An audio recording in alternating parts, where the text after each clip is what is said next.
मो ना प्रशांत मेंडुली ओडिशा ड्राइवर महासंघर सभापति दायित्व। आज आपंकर आलोचना होता है मंत्री जहाँ कहते प्रथम डीजीपी को कहीकि एसपी मान को कुआ सरी 3 मास भितर कमिटी गठन हम विभिन्न राज्य को अनुधान कर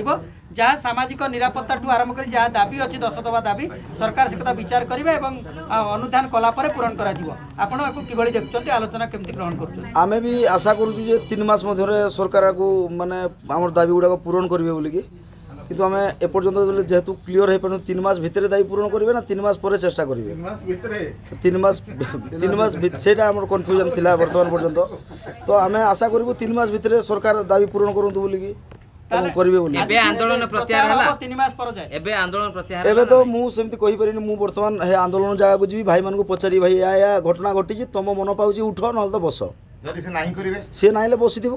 ताले आपन कमिटी कोन गठन हला आलोचना कोन हला सर आलोचना जोड़ा है जे माने आमे चाहूतलु आमे आलोचना आगु करि सारी आलोचना आपण सैटिस्फाइड नाही बोली भाबुछन आलोचना आगु आमे करिथिलु आमे चाहूतलु वर्तमान सरकार डिक्लेयर दे बोली हमर जाना आलोचना है तार डिक्लेयर दे बोली किंतु आज पुनी थोर आलोचना हो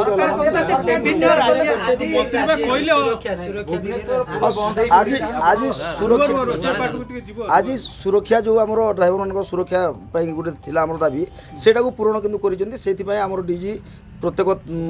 जिलार एसपी को चिठी लिखिसेंती से चिठी भी आम हस्तगत होती आम आशा करूँ आगामी दिन ड्राइवर भाई मान सुरक्षा जो 3 मास कहले विभिन्न राज्य गस्त करेंगे कौ राज्य में भल पॉलिसी अच्छी ड्राइवर मान अनुधान हम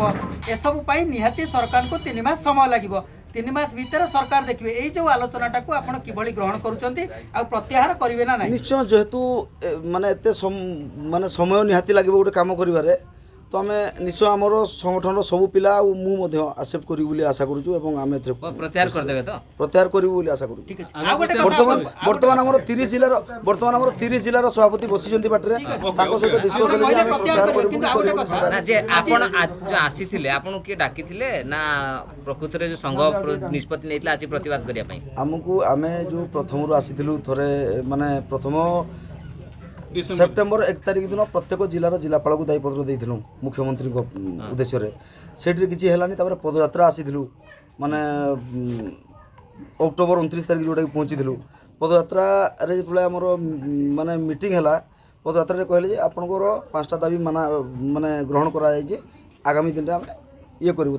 आगामी दिन में उच्चस्तरीय बैठक करूँ उच्चस्तरीय बैठक डिसेम्बर 4 तारिख है डिसेम्बर 4 तारिख पर माने जमती आमको यह लगे जे